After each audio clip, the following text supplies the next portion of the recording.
On va parler vrai, pas de fioritures. Vous avez entendu parler de ce qui est non négociable. Fidélité, loyauté, respect, maturité.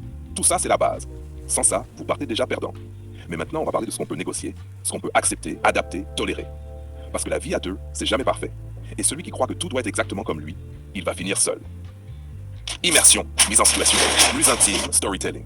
Imaginez, vous rencontrez une fille. Elle est cool, drôle, intelligente. Pas exactement votre style vestimentaire, pas exactement le corps que vous imaginiez, mais elle a quelque chose, cette énergie. Vous la regardez, vous dites, ça peut le faire. Vous êtes attiré, mais pas tout est parfait. Et là, c'est là que beaucoup d'hommes se plantent. Ils pensent qu'il faut tout avoir exactement comme dans leur tête. Non, ce qui est négociable, c'est ça. Pilier 1, style, apparence et esthétique. Franchement, la couleur des cheveux, le style vestimentaire, les tatouages, les piercings, ça c'est secondaire. Si elle est propre, qu'elle prend soin d'elle et qu'elle a de l'allure, vous pouvez accepter qu'elle ne soit pas exactement comme vous le rêviez. Exemple, vous aimez les filles élégantes, elle est plutôt streetwear. Vous trouvez ça cool, vous mixez vos univers. Ce n'est pas la mort, ça peut même devenir votre marque de fabrique. Dialogue fictif.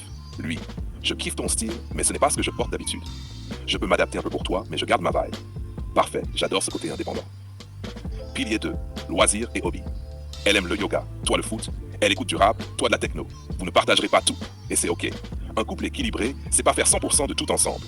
C'est respecter les différences et parfois découvrir des choses nouvelles. Exemple concret, votre copine déteste le foot, mais elle vient vous voir un match de temps en temps. Vous adorez qu'elle fasse l'effort. C'est ça, le compromis gagnant. Pilier 3, rythme de vie et habitudes quotidiennes. Elle est du matin, toi du soir. Elle fait du sport tous les jours, toi une fois par semaine. Est-ce que ça va casser le couple? Non. Ce qui compte, c'est de trouver un équilibre. Le mec qui veut tout contrôler ici va s'épuiser. La nana qui veut imposer ses habitudes va se frustrer. Donc on discute, on adapte, on rit de nos différences. Dialogue fictif. Lui, je n'aime pas me lever à 6 heures le week-end. Ok, je vais dormir un peu plus longtemps alors. Voilà. Ça, c'est du compromis qui ne tue personne. Pilier 4. Goût alimentaire est sorti. Elle mange sain, toi fast food. Elle adore le sucré, toi le salé. On va pas se battre pour ça. Ce qui est négociable, c'est alterner, partager, parfois se surprendre. Exemple, dimanche matin, elle fait un smoothie healthy. Vous préparez des pancakes. Chacun s'adapte, chacun est heureux. Ça crée du lien.